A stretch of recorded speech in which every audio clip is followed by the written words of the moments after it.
그걸 가지고 궁극적으로 여차저차 하여튼 뭐 굉장히 많이 발전해 왔는데 그걸로 결국 하려는 것들이 이제 어떤 거냐면 예를 들어서 연력학은 20세기 시작하면서 이게 통계역학으로 대체가 돼요. 그러니까 뭐 차갑다 뜨겁다 이런 현상들이 분자들의 어떤 움직임에 대한 통계적인 해석으로 다 이해가 돼버린 거예요.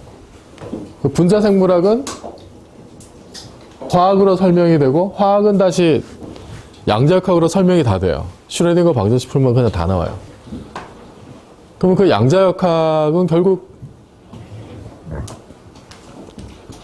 슈레딩거 방정식을 풀어서 그 분자들의 뭐 어떤 에너지 레벨이나 이런 거는 결국은 더 내려가면은 그 분자의 원자 그리고 그 밑에 있는 뭐 원자 핵이나 원자핵을 이루는 쿼크나 전자나 이런 것들의 상호작용으로 일단 원리적으로는 다 설명이 되니까 광학은 빛에 대한 거죠. 빛도 뭐 그 자체로 아까 얘기했듯이 상대론적인 양자역 이런 걸로 성공적으로 설명을 했고 그럼 이게 결국은 쭉 모든 분야들이 펀더멘탈한 레벨로 내려갈수록 뭔가 하나로 수렴하는 것 같은데 그게 지금 현재로서는 표준 모형이라는 거예요. 아까 말씀드렸던.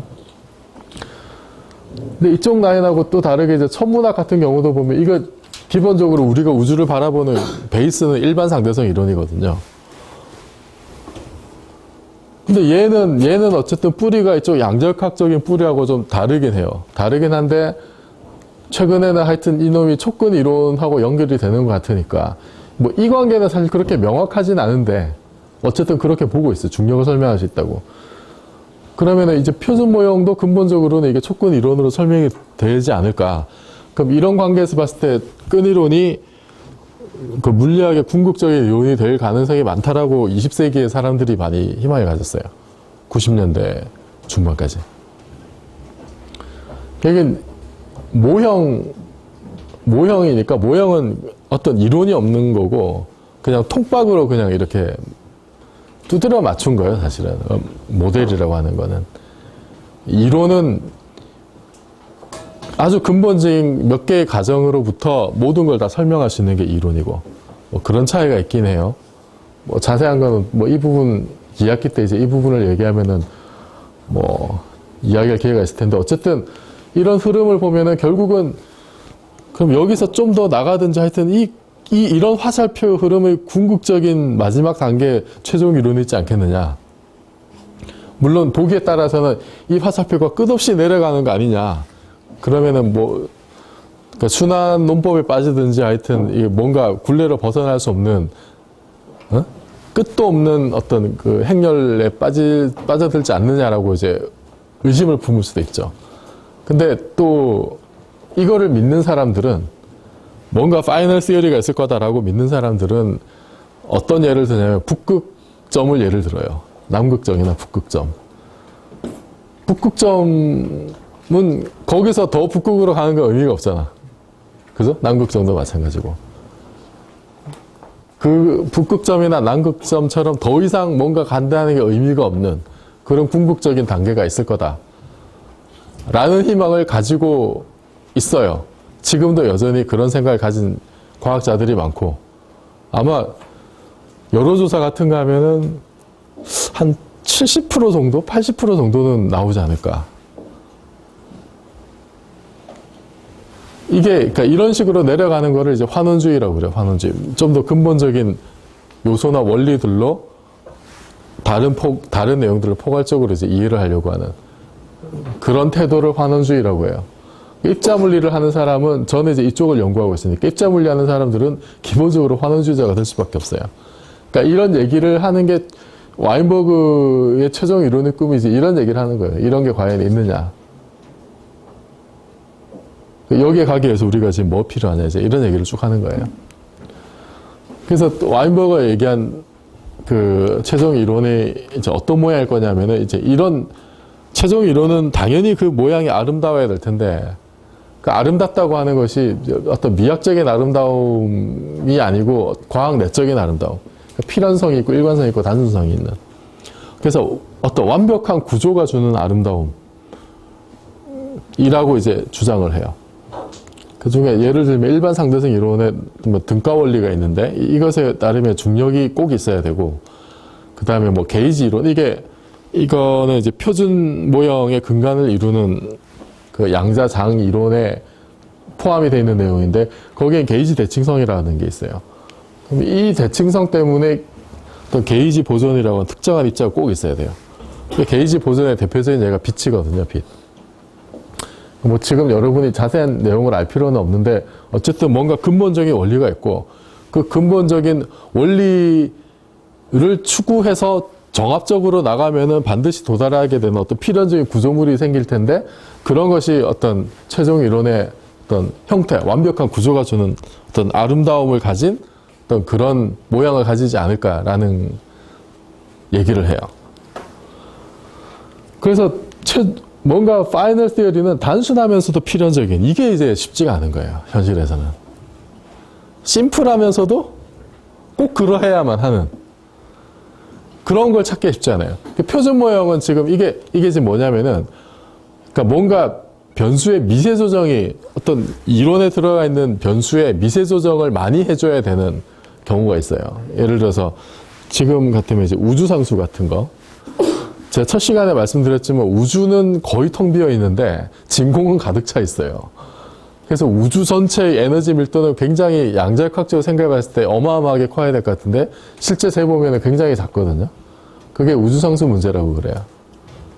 그러면은 뭔가 우리가 잘 알지 못하는 메커니즘에 의해서 그 우주상수가 현실에서는 굉장히 작게 파인 튜닝이 되어 있다고 생각을 할 수가 있어요. 그 파인 튜닝 되는 정도가 어마어마해요. 우주상수는 10에 120승 뭐 이래요. 그러니까 신이 우주를 만드는데 10에 120승 정도의 정밀도로 만들었다는 거지. 이건 너무 부자연스럽다라는 게 이제 대부분의 과학자들 생각이고, 어쨌든 좋은 이론이 되려면 그런 식의 파인 튜닝은 없어야 된다라고 생각을 해요. 그 파인 튜닝을 없애기 위해서 표준 모형에도 그런 파인 튜닝이 있는데, 이걸 없애려면 이것저것 덕지덕지 끼워 넣어야 돼. 그 대표적인 게 이제 초대칭 이론, 슈퍼시메트리. 얘는 그래서 이 파인 튜닝 문제는 없어요. 미세 조정이 필요 없게끔 작동하는 기제들이 있어요. 그 기제들이 있는데 그 때문에 얘가 좀 더티해져. 복잡해져요, 막. 그러니까 여기는 표준 모형에는 이렇게 인풋 파라미터가 한 17개 정도 돼요. 얘는 가장 단순한 형태에서 124개 정도 돼요. 파라미터가. 그럼 여러분이 뭐 이제 데이터 피팅을 좀 해보셨으면 알겠지만 100개 넘는 변수로 못 맞출 게 없잖아, 사실. 그죠? 그러면 그걸 가지고 그 신을 다시 끌어들이면, 아니, 신이 이 우주를 만들 때 100개가 넘는 변수를, 이렇게 자유 변수를 가지고 이제 우주를 만들었겠냐, 이제 이런 거지. 17개만 해도 사실 많은데. 근데 지금 우리가 가지고 있는 거는 이렇다는 거예요. 복잡하거나 뭔가 미세 조정해줘야 되거나. 그러니까 궁극적인 이론은 이런 거라는 거죠. 단순하면서도 필연적인. 복잡하지도 않고, 그리고 뭔가 부자연스럽게 이거 피팅을 해줘야 되는 것도 없는, 아직은 없어요, 그런 게. 근데 어쨌든 그런 게 있을 거라고 생각을 해요, 물리학자들이. 그걸 찾아 나가는 게 궁극적인 물리학의 성배를 찾는 거다, 이런 생각들을 하는 거예요. 그 후보 중에 하나가 이제 끈이론인데, 얘는 만물의 근본이 1차원적인 구조라는 거예요. 그 이전에 양자장론, 그러니까 필드에 대한 퀀텀 미케닉스, 요게 그 표준 모형의 근간을 이루는 구조예요. 필드에 대한 양자 퀀텀 시어리가 표준 모형인데, 한마디로 얘기해서 그걸 이제 퀀텀 필드 시어리라고 그래요. 이거는 기본적인 가정이 점입자예요. 자연의 근본 단위가. 그 쿼크나 전자는 그냥 포인트예요, 포인트 파티클인데, 끈이론에서는 그 포인트가 근본 구조가 아니라 뭔가 1차원적인 어떤 그 구조물이 자연의 가장 근본적인 요소라는 거죠. 그러니까 패러다임이 좀 다른 거예요. 근데 얘가 90년대 중반까지 이게 그 끈이론에 5가지 끈이론이 있었는데, 그 끈이론은 이제 10차원 이론이에요. 이건 뭐 왜 그런지는 나중에 끈이론 얘기할 기회가 있으면 다시 설명을 할 텐데, 근데 왜 끈이론에서 가능한 끈이론의 형태가 5개냐라는 게 또 고민거리였는데, 미국의 이제 에드워드 위튼이라는 그 걸출한 인물이 결국은 그게 5개가 아니라 차원을 하나 높여서 보면 하나의 이론이다. 이제 M 이론이라고 약자를 붙여가지고 이게 95년인데 이때 요거 때문에 끈이론 제2차 혁명이 일어나요. 사람들이 그렇게 불러요. 그래서 세기 말에 95년이면은 그 말다세나 ADS 그거 나오기 전이고 가속팽창 발견하기 전이죠. 그 무렵에 굉장히 이제 사람들이 뭔가 이제 최종 이론에 한 발 더 다가섰다라는 분위기가 엄청나게 팽배했었어요. 거의 다 됐다. 이제 11차원의 요 이론을 찾으면은 중력과 양자역학이 일단은 기본적 결합이 된다. 그리고 그러니까 알려져 있던 5개 끈 이론이 하나의 이론으로 통합이 된다는 거죠. 그러니까 좁은 의미에서 5개의 알려진 모든 이론을 하나의 이론으로 통합한다는 좁은 의미에서 이제 Theory of Everything이라고 부를 수가 있고, 약자로 TOE라고 그러기도 하고, 범위를 넓히면은 결국 이렇게 되면 끈 이론이 중력과 양자역학을 한 큐에 설명을 할 수 있으니까. 그리고 얘는 그냥 가장 기본적인 구조물이 끈 하나밖에 없어요. 그러니까 단순하면서도 필연적인 결과들을 쭉 도출할 수가 있어요, 얘는. 거기서 수학만 잘 끄집어내면요. 그러니까 결국 우리가 그렇게 찾아 헤매던 성배가 아니냐라는 희망이 굉장히 많이 부풀어 있었어요. 세기 말에 뉴 밀레니엄과 더불어 이제 21세기에는 정말 놀라운 일들이 궁극의 이론을 발견해서 큰 도약이 있을 거다라고 기대를 했는데 뭐 결국 현실은 이제 그렇게 되지는 않았어요. 그렇게 되지는 않고 21세기 들어가면서 여러 가지 문제들이 터집니다. 이제 그 얘기는 자세한 이야기는 다음에 하기로 하고, 어쨌든 이 과학자들이 20세기의 기획이라는 게 그런 거예요. 거의 시기적으로도 20세기까지는 뭔가 자연의 근본적인 그리고 다른 걸로 환원될 수 없는 어떤 궁극적이고 최종적인 어떤 원리, 그걸 하나로 표현된 어떤 이론, 이런 걸 찾으려는 노력을 벌였고, 그것이 과학 활동의 궁극적인 목표 중에 하나다 라는 식으로 내달려온 거예요. 20세기에는. 21세기에는 이게 좀 극적으로 바뀌고 있는데, 지금도 그 바뀌는 중이에요, 사실은. 그러니까 패러다임이 변한다고 생각 안 하는 사람들도 훨씬 많고, 솔직히 얘기하면은. 극히 일부의 프런티에 있는 사람도 아까 잠깐 얘기했던 뭐 서스킨트나 최근에 이제 호킹이 이제 거기에 동조하고 나섰는데, 그런 사람들이 극히 일부긴 하지만 프런티어에서 꽤 영향력 있는 과학자들이 이제 새로운 관점을 가지고 바라보기 시작을 하는 거예요. 그런 파이널 시어리, 한 큐에 뭔가를 다 설명하는 이런 파이널 시어리를 추구하는 것이 과연 옳은 일이냐, 이런 회의적인 어떤 얘기들이 많이 나옵니다. 그게 지금 21세기 상황이에요. 자세한 얘기는 다음에 하기로 하고, 원래는 이때 쉬어야 되는데, 그래서 그 와중에, 그러니까 어쨌든 20세기의 과학자의 마인드라면은 그런 식의 어떤 그 환원주의적인 내지는 어떤 궁극의 이론, 이것을 이 기획에 심적으로 동조하는 사람이 많습니다. 물론 분야에 따라서 뭐 고체 물리나 통계 물리 하는 사람들은 조금 다르게 이제 보는 경우도 있는데, 대체로 과학자라든지 이제 그 과학적 기획이라고 하는 것이 그런 어떤 궁극의 어떤 이론을 찾아 나가는 여정이다라고 생각을 많이 했고, 그것이 이제 다른 쪽으로도 이제 그 다른 분야에서도 드러나는데, 이게 융합이 시대 화두잖아요, 그죠? 이런 분들이 다들 그런 얘기를 했고, 그러니까 요즘 주목받는 이분은 이런 걸 하셨죠, 그죠? 어쨌든 시대의 화두인데, 윌슨이 통섭을 얘기한 게 그러니까 와인버그가 얘기했던 최종 이론하고 이제 거의 비슷한 구조를 가지는 거예요. 그러니까 윌슨은 이 책을 쓰면서 지식의 대통합을 이제 얘기를 해요. 그러니까 이전에는 뭐 고대 그리스나 뭐 이제 이럴 때 학문이 분화되지 않았을 때는 뭐 모든 걸 다 이렇게 하려고 했는데, 전문화되고 분화되면서 아주 좁은 분야에만 이렇게 사람들이 매몰돼서 뭘 해왔다 이거죠. 근데 실제로 우리가 지식을 탐구한다는 것은 그렇게 분절적이고 구획화된 어떤 학문을 하는 것이 아니라 어떤 총체적인 비율을 갖자는 거 아니냐.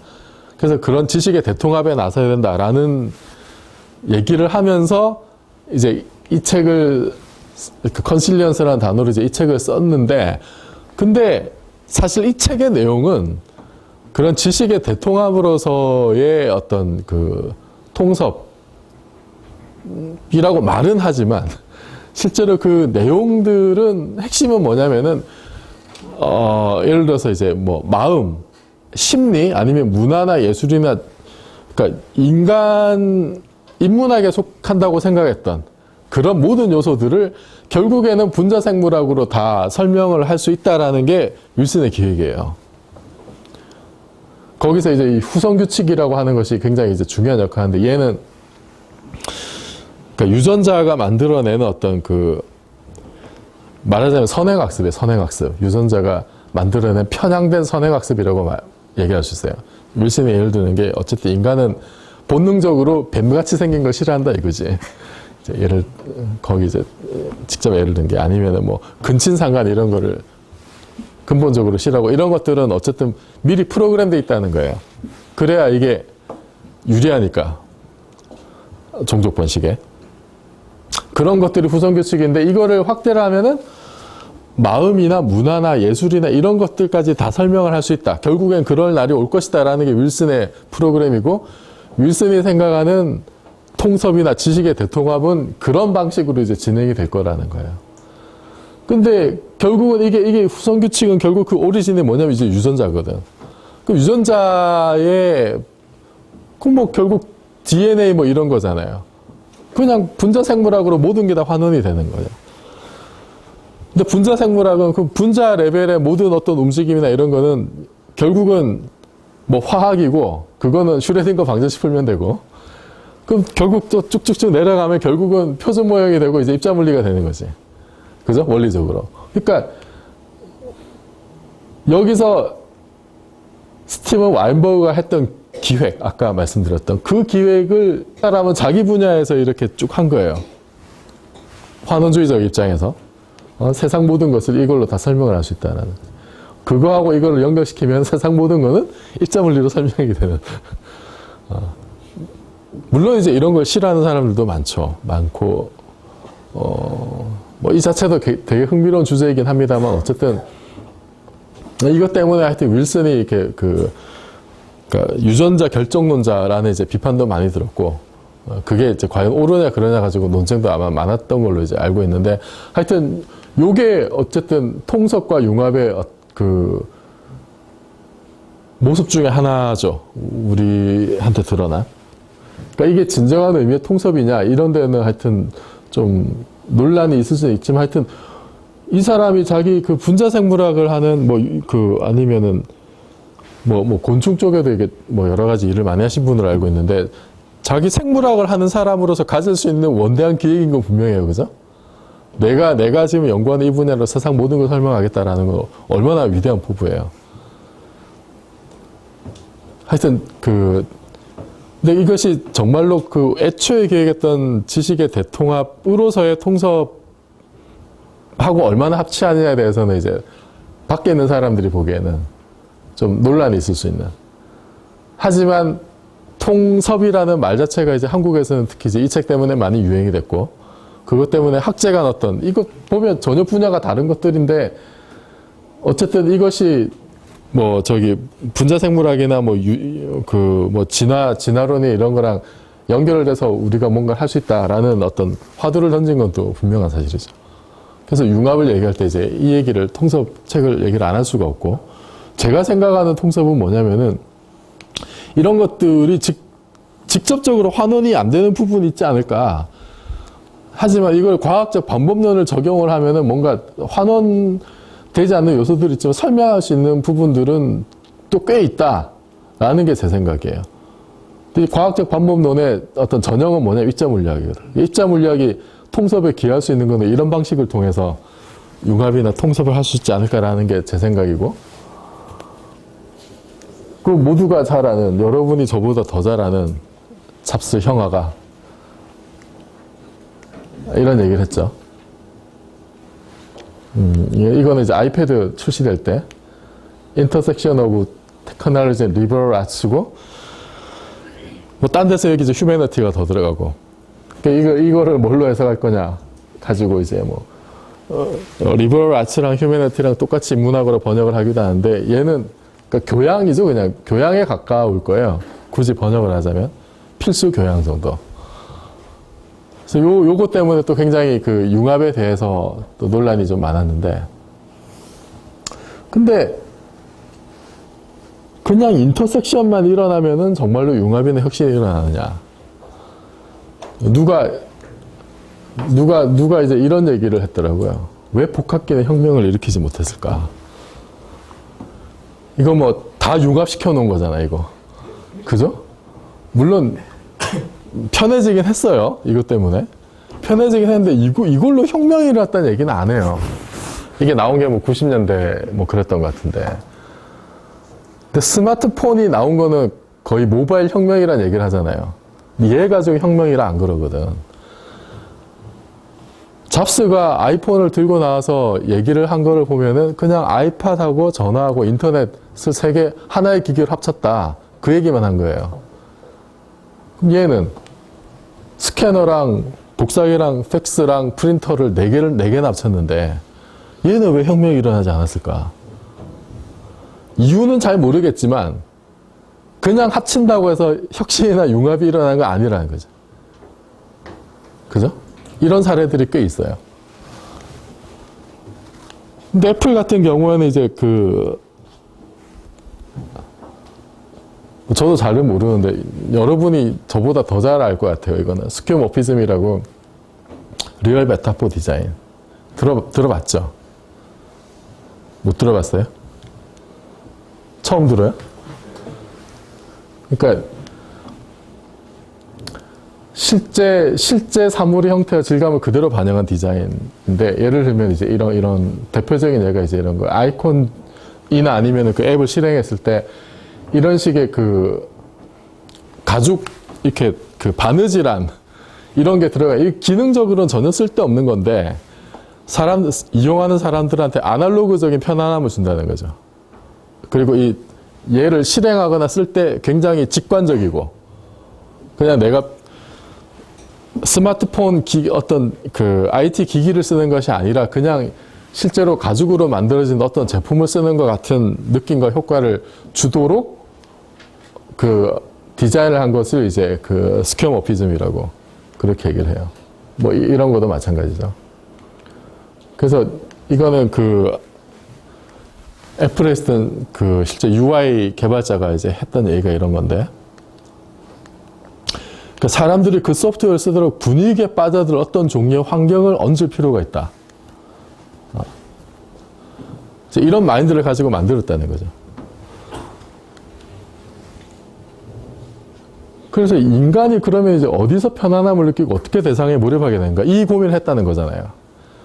그러니까 스퀘어모피즘적인 어떤 아이콘을 만들고 뭔가 앱의 배경을 이렇게 하고 그 자체가 융합과 혁신을 이끌었느냐?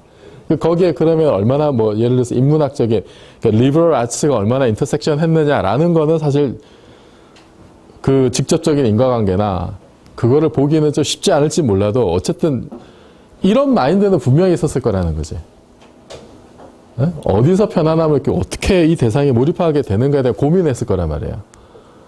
이런 고민 자체가 리버럴 아츠적이고 휴머니티적인 고민이라는 거예요. 다시 얘기하면 인간을 이해하려는 기술과 디자인이 있다는 거예요. 그러니까 제가 생각하기에 리버럴 아츠와 휴머니티가 별게 아니고, 말하자면은 그러니까 이런 고민이 있고 없고가 큰 차이를 만든다는 거죠.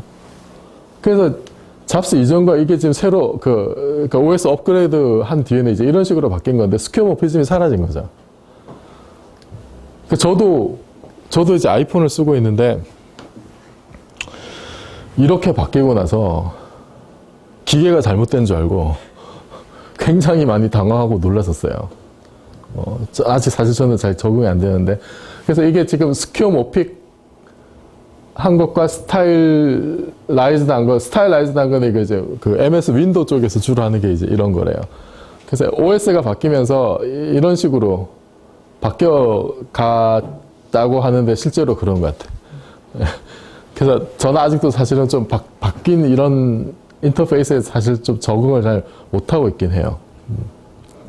근데 하여튼, 그 스퀘어모피즘 자체가 뭔가 혁신을 이루었다기보다도 그걸 통해서 그 이용자들이 얼마나 편안하고 몰입도를 가질 수 있도록 했느냐. 일단 그 마인드를 가지는 게 우선 중요하다는 거죠. 또 하나 제가 그 고민을 했던 게 아이폰이 왜 버튼이 안 하냐. 그래서 이게 지금 공식적으로는 매뉴얼이 없잖아요. 저거를 사면은. 왜 매뉴얼이 없이도 이 기계를 작동할 수 있을까라는 고민을 해봤는데 제가 내린 결론 중에 하나는 이제 이런 거예요. 사용자한테 선택의 여지를 없애버린 거예요. 선택의 여지를 없애면은 그런 몰입도가 증가해요. 비슷한 예를 이제 어디서 찾아볼 수 있냐면은 미술관에 갔는데 이런 식으로 배치가 됐어요. 벽면을 따라서 그림들이 있고 여기 가로막에 이렇게 또 그림들이 배치되어 있어요. 그냥 이렇게만 있으면 여기가 이제 입구라고 해봐요. 그러면은 갈등이 돼요. 어디로 가야 될지. 왼쪽 먼저 봐야 되나? 오른쪽 봐야 되나? 고민이 생겨요. 그 다음에 이제 이 지점에서도 여기서도 고민이 생겨요. 다른 방으로 가야 되나? 이쪽을 먼저 봐야 되나? 고민이 생깁니다. 고민이 생기고 마음을 정해도 계속 이쪽에 미련이 남아요. 뭔가 가서 또 봐야지만 이런 생각이 들면서도 그 내가 지금 안 빼고 다 볼 수 있을까 일단. 그죠? 내가 이 루트를 정말로 최적화해가지고 최소한의 노동으로 이걸 다 안 빼고 충분히 즐길 수 있을까라는 고민이 들죠. 안 들어요? 나만 그런가? 그러니까 이렇게 되면 내가 마음을 정했다 하더라도 하더라도 관람하는 내내 신경이 쓰인단 말이지. 이거 보면서도 저쪽에 뭐 했었을까 막 이제.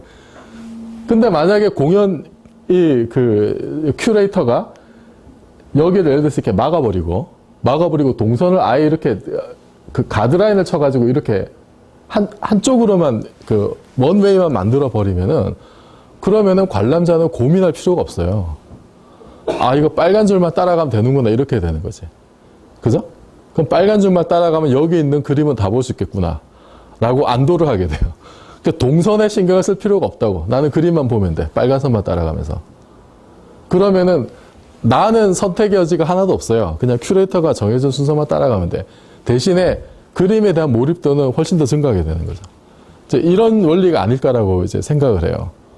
선택의 여지를 줄여버리는 게 훨씬 더 그 대상에 대한 집중도를 높일 수도 있다. 그래서 제가 이런 얘기를 옛날에 쓴 적이 있어요. 뭐 관심 있는 분들 한번 나중에 찾아서 읽어보시고. 그래서 우리 지금 과제물이 타임머신 개발하는 건데, 생각을 해보세요. 지금은 이런 게 없지만 만약에 타임머신이 보편화돼가지고 여러분들 가지고 있는 스마트폰에 전부 다 타임머신 기능이 장착돼 있다.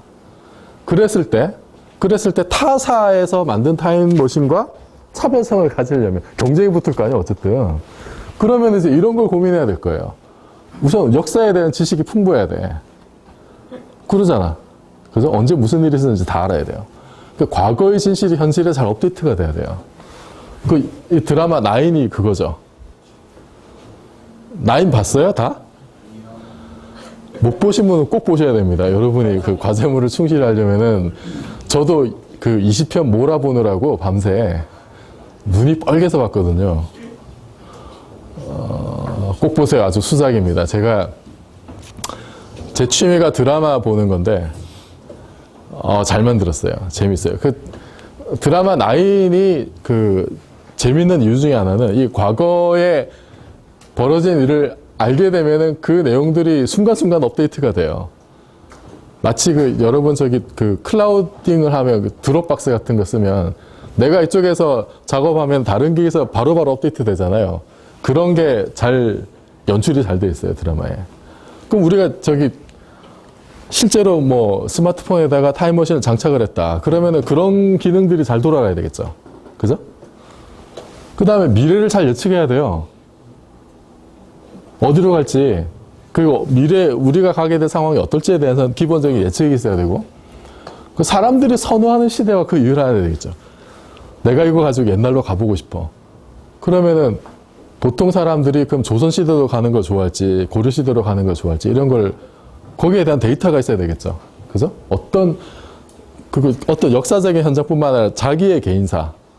보통 사람들이 자기 어릴 때 초등학교 때로 돌아가고 싶은지, 고등학교 때로 돌아가고 싶은지, 이런 데 대한 연구가 있어야 된단 말이죠. 결국 뭐냐면 우리 인간 모습을 잘 알아야 되는 거예요. 그래야 경쟁력이 생기는 거고, 그래야 스마트폰에 타임머신을 장착한 보람이 생기는 거겠죠. 최소한 경쟁에는 안 밀릴 거란 말이에요. 그죠? 근데 반대로 이제 디자인만 하시는 분들은 어떤 문제가 있냐면 기능에 대한 고민을 전혀 안 해요. 대체로는 그렇지만 뭐 요즘 많이 좋아졌는데 아주 단순한 예인데 제가 최근에 서평을 쓴 책 중에 하나예요.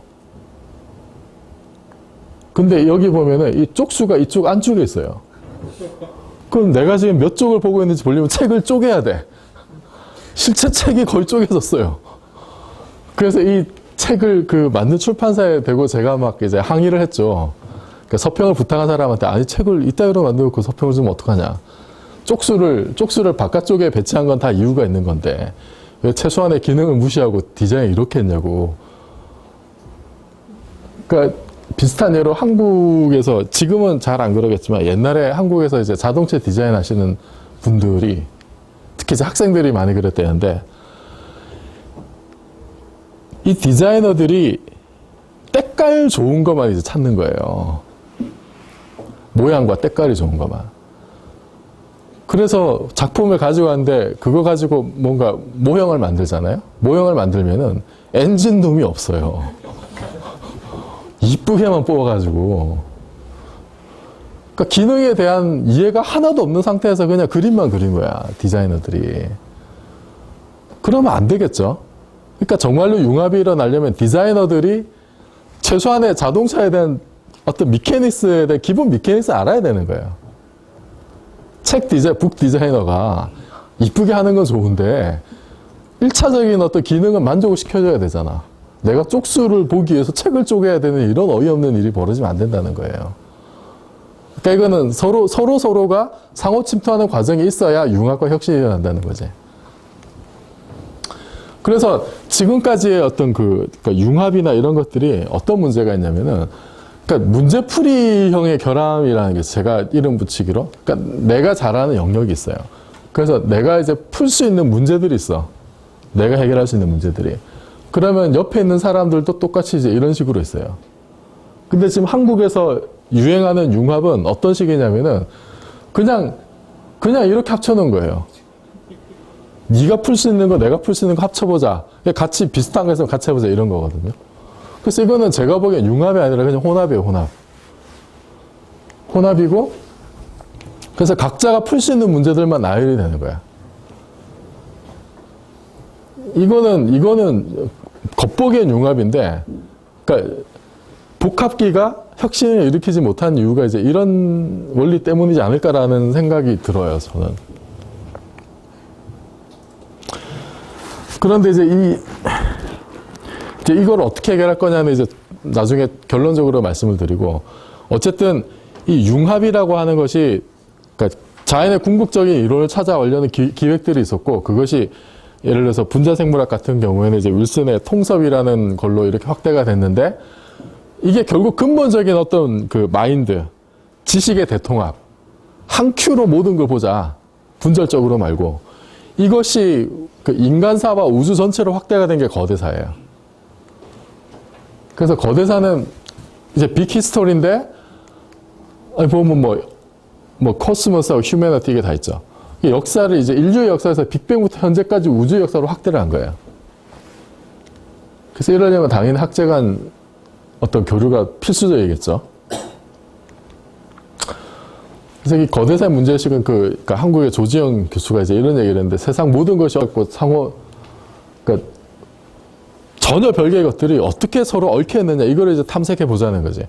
지금까지는 이제 역사를 한다 그러면 인간 역사만 했는데, 그거를 빅뱅 전체 역사로부터 한번 쭉 다 훑어보자는 거예요. 그러니까 이거는 어떻게 보면 정말로 윌슨의 어떤 통섭적인 문제의식? 이런 것들이 뭐 최대한으로 확장이 된 형태라고 볼 수도 있는 거죠. 잘만 되면. 거기에 그 빌 게이츠도 이 빅히스토리 프로젝트에 무슨 이제 돈을 대고 있는 것 같은데, 그래서 빌 게이츠가 뭐 이런 얘기를 했더라고요. 뭐 쭉 보면 이제 좋은 얘기 많이 나오고, 하여튼 이게 뭐 융합을 하는 거다. 역사, 경제, 뭐 자연과 이런 게 다 필요하고 그게 모두 다 융합이 돼 있는 거다. 사실 이런 게 꼭, 그래서 그냥 역사하고 거대사를 이제 비교를 해보자면, 그냥 역사는 대략 다루는 시기가 이제 뭐 기원전 뭐 5천년, 만년부터 현재까지고, 인간 사회만 집중이 돼 있고 전문화되고 구획화된 연구만 하고 있는데, 거대사는 빅뱅부터 지금까지, 그러니까 138억 년의 시간을 다 탐구를 하는 거고, 자연사 속에서 인간사를 보는 거. 필연적으로 이건 학자간 연구가 있어야 돼. 그래서 그러면은 보통의 우리 인간사가 우주사로 확대가 된다는 게 또 어떤 의미냐를 한번 다시 보기 위해서, 우주 달력이라고 하는 게 있는데, 이게 뭐냐면은 138억 년의 역사를 1년으로 압축했을 때, 그때 우주적 이벤트들이 언제 일어나는지를 칼렌더식으로 만든 거예요. 그래서 1월 1일 0시에 빅뱅이 있었다라고 했을 때, 요 직후에 이제 그 우주 배경 복사가 38만 년인데, 지금 그걸로 하면은, 뭐 1년을 하면 그냥 그때 뭐 새벽 그냥 거의 직후예요. 그러니까 사실 그러니까 우주 배경 복사 빛을 보는 것도 정말로 우주의 초기 모습을 보는 겁니다, 사실. 굉장히 초기를 보는 거고, 그 다음에 우리 은하는 5월 1일 날 태어났고, 이때가 태양, 그 다음에 지구, 11월이 되면 이제 광합성 식물이 출현하고, 12월 25일이 돼 공룡이 나와요. 크리스마스와 함께. 그 이제 12월 31일. 요 날에 이제 많은 일들이 생기는 거죠. 제 생일이라고 했죠, 이 날이. 제 생일을 좀 더 디테일하게 보면은, 새벽 6시쯤 넘으면 이제 유인원이 이때 나와요. 그리고 호미니드, 뭐, 선조, 인류 선조. 구석기 시작이 11시. 마지막 날 11시 돼야 이제 돌도끼 들고 설치기 시작합니다. 현생 인류가 나온 게 이제 요때쯤이고, 동굴에 벽화 그리기 시작한 게 59분, 1분 전. 그리고 48초쯤 되면 이집트 고대왕조가 이제 생겨요. 그러면 보통은 우리가 그냥 역사는 대략 여기 근처예요. 12월 31일 11시 이후를 기술하는 게 지금까지 보통 역사래요, 그죠? 그러니까 거대사는 그 이전에 모든 걸 다 봐야 된다는 거예요. 그래서 이제 마지막 10초가 궁금해지죠? 그래서 마지막 10초를 보면은 59분 50초, 53초 트로이 전쟁, 그 다음에 석가모니 탄생, 5초 전에 석가모니 탄생, 4초 전에 예수 탄생, 3초 전에 마호멧 탄생, 로마 제국 멸망이 있대. 이거는 서로마 제국, 그죠? 그 다음에 르네상스가 있다고. 그 현재 이런 거예요. 그러니까 인류사에 중요한 거는 뭐 10초 안에 다 들어가는 거예요, 지금. 그러니까 이렇게 하는 게 어떤 그 통합된 지식으로서 너무나 좀 편파적이다 이거지. 큰 역사 속에서 보자는 게 거대사의 문제의식이에요. 그래서 여기서 이제 8개 주요 국면을 얘기하는데, 우선 빅뱅 자체가 중요한 사건이죠. 우주가 생겨났으니까. 그 다음에 별이 생겨난 거. 그 다음에 별 속에서 새로운 원소들이 또 막 만들어지는 게, 우리가 별에서 온 그대잖아, 사실. 그죠? 우리 몸을 구성하는 중요한 거 다 별에서 왔어요. 그리고 태양계와 지구가 만들어진 거, 그 다음에 생명의 탄생, 그 다음에 인류의 진화, 집단화서, 이것도 이제 중요한 국면이라고 그러고, 농경, 그리고 근대화. 이게 이제 그 거대사에서 얘기하는 8가지 주요 국면인데, 이거를 이 사람들이 이제 어떻게 얘기를 하냐면, 이게 복잡성이 증가한 역사라고 얘기를 해요. 컴플렉시티라고.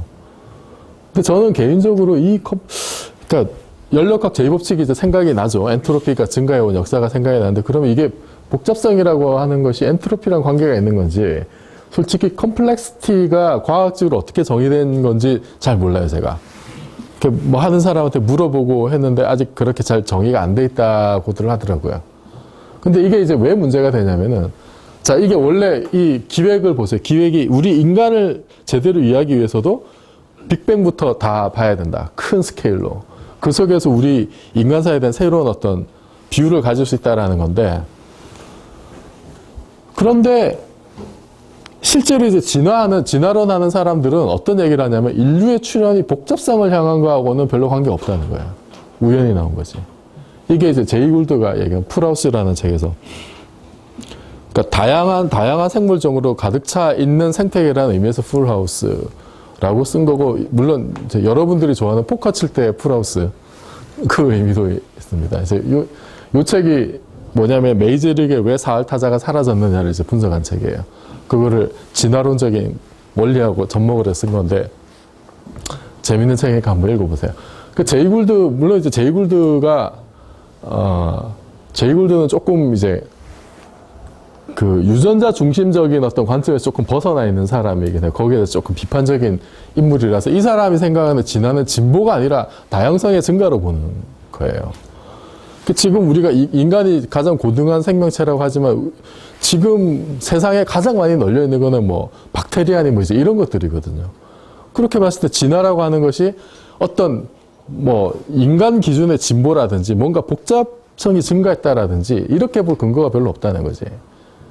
그런 면에서 봤을 때 이게 지금 진화론에서도 이제 논란이 있고 이런 입장이 대체로 그러니까 완전히 프리베일한지 안 한지는 이제 저도 잘은 모르겠지만 중요하게 이제 여겨지고 있는 트렌드이긴 라고 알고 있는데, 그러면은 우리가 거대사의 입장에서 복잡성이 증가한 걸로 거대사를 바라보는 건 당장 이제 이거랑 상충이 된단 말이에요. 어쨌든 지구에서 진화를 그렇게만 보는 거는 편협할 수가 있다는 거죠. 그러면은 거대사를 바라볼 때 그런 문제를 극복하기 위해서 그 컴플렉시티라는 개념이 어떻게 돼야 될 거냐. 이런 문제들을 이제 고민을 해봐야 되는 거죠. 그래서 인간사와 지구사의 관계가 사실은 이제 왜 사람들이 거대사에 대해서 특히 그러니까 인문 쪽 하는 사람들이 거대사에 열광하는 경우가 많아요. 예를 들면 이제 총교세 같은 경우에 이거는 우리 인간사에 왜 유라시아 대륙의 제국이 세계를 지배했냐. 뭐 로마 제국부터 해가지고 뭐 그죠? 스페인이 남미를 이렇게 뭐 쳐들어간 거라 이제 이거를 여기서는 이제 이런 식으로 마일과 같은 대형 포유류 가축화가 왜 대륙별로 다르게 진행이 됐느냐. 이제 이런 식의 문제로 환원을 하는 거예요. 그죠? 곡물이 어떤 지역에서 좀 더 잘 자랐고 어디가 좀 더 부족했고 이거는 지구사죠, 지구사. 그래서 총균세가 대단한 게 이게 굉장히 설득력 있게 설명이 된다는 거예요. 인류의 역사가 크게 봤을 때 이런 식으로 흘러온 그 백그라운드에는 어떤 이런 자연환경적인 배경이 있었다는 거지. 그게 정말로 그러니까 뭐 100% 직접적인 인과관계 있었느냐라고 얘기할 수는 없겠지만 그 근본적인 레벨에서 어떤 그 중요한 백그라운드 역할을 했다는 거예요. 그러니까 이런 방식이 제가 보기엔 거대사적인 어떤 접근 방식이 되는 거예요.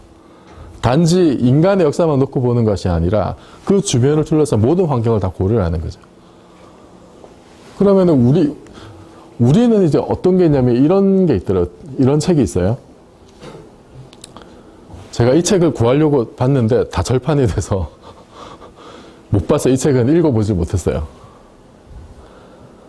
얘는 이제 17세기 조선에 여러 가지 막 안 좋은 일들이 많았어요. 뭐 전쟁도 하고 북벌론 반정, 예속 논쟁, 황국 예속 논쟁은 뭔지 알죠?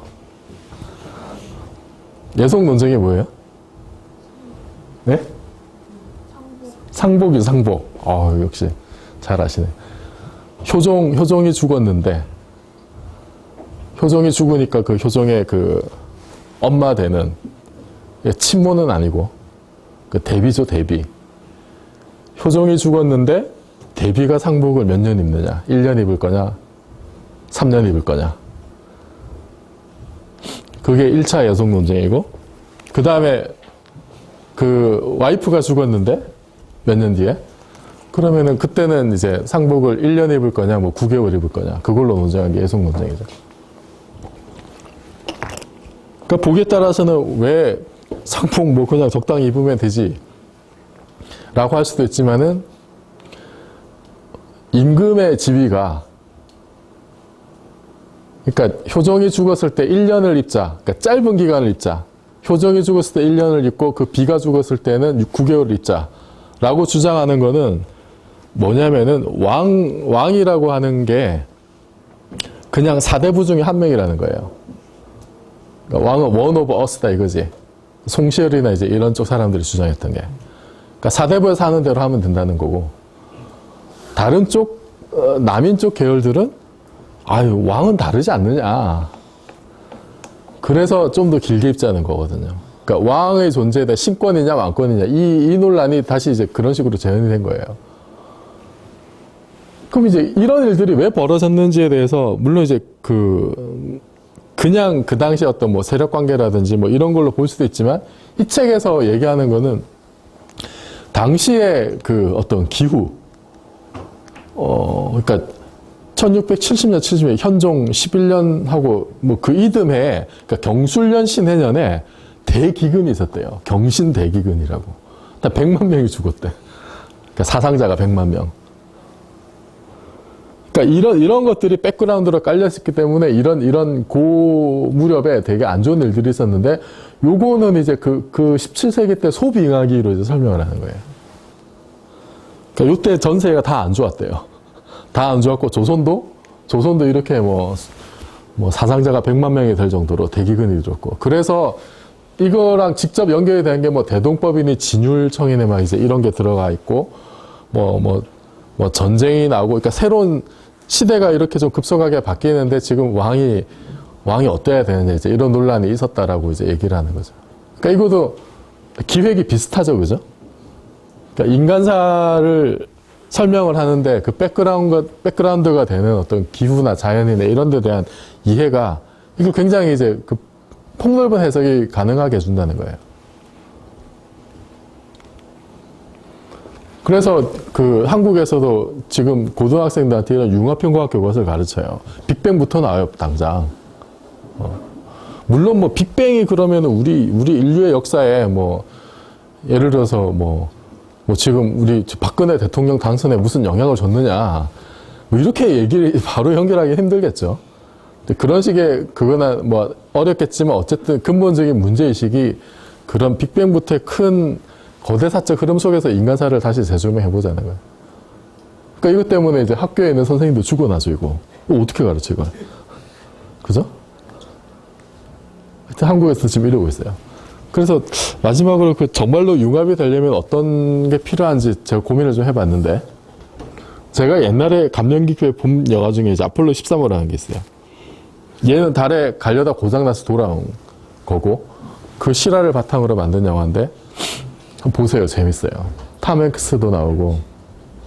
이거는 실제 그 있었던 사진이에요. 여기 제가 이제 이 영화 보면서 참 감동받았던 게 이때 이거 미국이 참 놀라운 게 이때 저거 달나라 보낼 때 쓰던 컴퓨터가 지금 여러분들 가지고 있는 노트북 컴퓨터만도 못한 그런 성능의 컴퓨터로 정말로 제가 이제 영화를 보면서 과학에 대해서 제가 가지고 있던 심상을 많이 바꿨어요. 야, 과학이라는 게 정말 끝없는 시행착오와 말도 안 되는 어떤 그런 도전 이런 것의 연속이었구나 라는 생각이 확 들었는데 그 대표적인 예중에 지금 여기 이제 들고 있는 이게 그 CO2 정화장치 CO2 정화장치를 이제 그러니까 예를 들어서 이제 우주선에 있는 거는 뭐 이게 통이 뭐 원통인데 가지고 있는 거는 사각형밖에 없어가지고 네모난 원을 만드는 이제 이런 과제가 주어진 거예요. 말하자면. 그러니까 CO2를 이렇게 뭐 정화를 하거나 이게 걸러내지 않으면 금방 죽을 거 아니야. 그러니까 관제소에서 이제 아폴로 13호랑 똑같은 세팅을 다 해놓고 거기 있는 물건도 다 깔아놓고 이 문제를 해결할 수 있는 온갖 방법들을 다 만드는 거예요. 그래서 결국 뭐 해결을 해. 결과적으로 이제 무사귀환을 하게 되죠. 그래서 이거를 보면서 이제 제가 들었던 생각이 또 어쩌면은 우리가 정말 해야 되는 건 이런 과제 해결형으로 바뀌어야 되지 않느냐. 아까는 이제 내가 풀 수 있는 문제풀이형으로만 접근을 했었잖아요. 그래서 내가 풀 수 있는 문제에서 출발하는 게 아니라 우리가 해결해야 될 과제부터 출발을 해야 된다는 거예요. 내가 뭘 할 수 있느냐. 이게 중요한 게 아니고 그 자기한테 중요하겠지. 그죠? 여러분들 개인한테나 저 개인한테 내가 뭘 할 수 있느냐 중요하지만은 실제로 그게 아폴로 13호를 귀화시키는 데는 아무런 도움이 안 되는 거예요. 너가 뭘 할 수 있느냐 이게 중요한 게 지금 우리가 해결해야 될 문제가 뭐냐부터 일단 따지고 봐야 되는 거죠. 너는 뭘 할 수 있고 뭐 이게 중요한 게 아니라 지금 우리가 CO2 배출 장치를 만들어야 돼. 이게 좀 중요한 거라고. 그걸 하기 위해서 필요한 사람들을 모으는 거죠. 그러니까 문제 설정을 제대로 하는 것이 그만큼 중요하다는 거예요. 그러니까 일의 순서가 좀 바뀌는 거죠. 그래서 이 과정에서 중요한 게 자기 영역을 넓히는 거예요. 제가 생각했을 때는. 내가 풀 수 있는 문제만 풀어서는 절대로 혁신이 일어나지 않아요. 다른 분야도 알아야 돼요. 디자이너가 최소한의 미케닉스는 알아야 돼요. 그래야 엔진룸이 확보가 되는 거예요. 그 한 가지 예가 이 우주 생물에 대해서 이제 연구를 사람들이 하기 위해서 처음에는 사람들이 이런 식으로 모였대요. 처음에는 해양학자, 심리학자, 인류학자, 뭐 SF 작가도 있고 이런 사람들이 다 모여서 우주 생물에 대해서 연구를 했어요. 그러다가 이게 나중에는 이게 정말로 하나의 분과가 되고 우주 생물학으로. 그럼 여기 있는 사람들은 이 각각의 요소들에 대해서 조금씩은 다 알아야 되는 거죠. 정말로 그 학제간 융합 분야의 어떤 뭐 대표적인 어떤 사례라고도 볼 수가 있어요. 그러니까 앞으로 우리가 새로운 어떤 분야를 연구하거나 개척을 할 때도 분명히 식으로 될 거란 말이죠. 내가 할 수 있는 일들의 교집합을 찾아 나가는 게 아니라 내가 할 수 있는 분야를 넘어서는 어떤 영역을 계속 찾아 나가야 된다는 거예요. 그래서 이게 뭐냐면 이제 히딩크식 멀티플레이어인데 올해가 또 월드컵의 해죠. 머지 않았죠, 우리도. 근데 히딩크가 감독으로 있을 때 그 기사 중에 하나, 이런 게 있어요. 포지션 변경. 그래서 미국이, 그래서, 종횡무진 누볐고, 또 보면은, 미드필드 조직이 큰 폭의 변화를 줬고, 전 선수가 공수에 한 명이나 두루 참여하게 됐다. 이게 그 월드컵 전에 그 몇 달 전에 이제 그 대표팀 평가전에 대한 기사예요. 그래서 이때부터 히딩크가 추구하는 게 멀티플레이어다. 한 가지 포지션만 소화하는 것이 아니라 모든 선수가 모든 포지션을 소화할 수 있도록 뛰어야 축구를 잘할 수 있다는 거예요. 또 다른 예. 소세원이라고 저는 아직 못 가봤어요. 한국의 대표적인 정원. 요게 유홍준의 그 나의 문화에서 납작이 1권에 보면 이런 얘기가 나와요. 양산보가, 이 사람이 이제 이거 만든 사람인데, 조광조의 제자래요, 이 사람이. 조광조가 실각하고, 그래서 따라서 낙향해가지고 이제 이거 지은 거예요, 고향에다가. 건축가가 아니었는데, 근데 어떻게 이게 설계를 잘했을까? 그래서 그 유홍준의 결론은 이제 조선 4대 부문의 강점이다. 뭐 어쩌고 저쩌고 전문인 기능인이 아니고 총체적 지식인으로서 문사철을 겸비한 사람이었고 문사철이 뭔지는 알아요? 아시겠죠? 지식으로 세상에 경륜하고 어쩌고 저쩌고 전쟁조차도 전문성보다 총체적에 입각하여 대처를 했고 우리 시대 전문인들이 이러는 것이 바로 이 총체성이다. 그래서 소세원에서 그것을 배워야 되지 않느냐. 이게 유홍준의 그래요. 그러니까 융합이 일어나려면은 그러면은 어떻게 보면은 히딩크식의 멀티플레이어가 되거나 아니면 조선의 사대부처럼 총체성을 확보한 지식이 돼야 된다. 그러니까 이런 고민이 사실은 지금 뭐 최근에야만 나온 게 아니라는 거예요. 어떻게 보면. 근데 지금은 굉장히 정말로 이게 뭐 분절적이고 뭐 너무 이렇게 기능화돼 있잖아요. 그죠? 근데 실제로 지금 현실에서도 보면은 정말로 혁신이 일어나는 데는 슈퍼맨들이 많아요. 일단 저는 이제 이론 물리 전공이라서 실험 물리 하는 사람들 굉장히 존경하는데 이 사람들 정말 슈퍼맨. 예를 들어 실험 물리 하는 사람들은 이런 것들을 다 잘해야 돼요.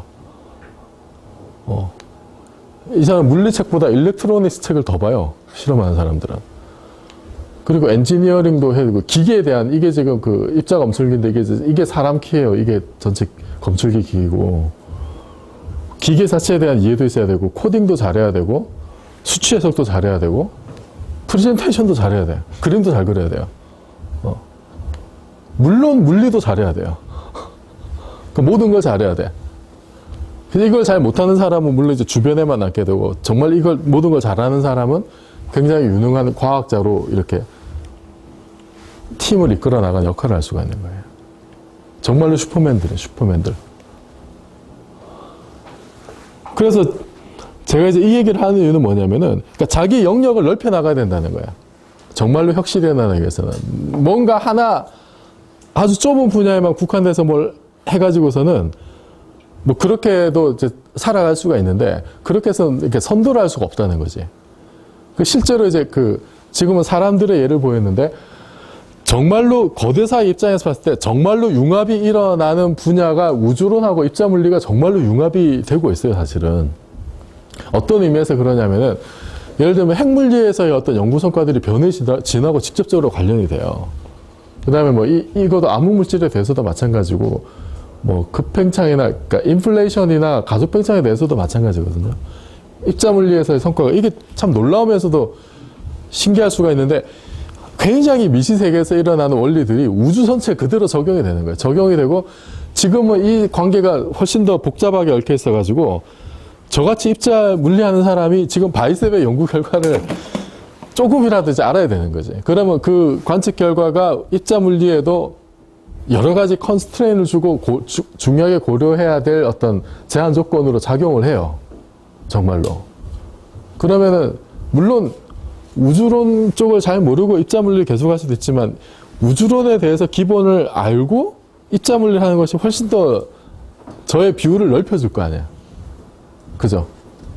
그러니까 이미 사실은 이런 분야에서는 정말로 융합이 일어나고 있고, 그 융합이 일어나기 위해서 서로를 잘 아는 거예요, 사실은. 이쪽 아는 사람들이 이쪽의 메커니즘이나 기본적인 어떤 원리들이나 이런 거를 공부를 해요. 필요하면은 다른 분야인데, 조금 다른 분야인데.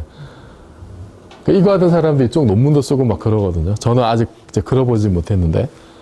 그러지 않고서는 융합이 일어나지 않는다는 거지.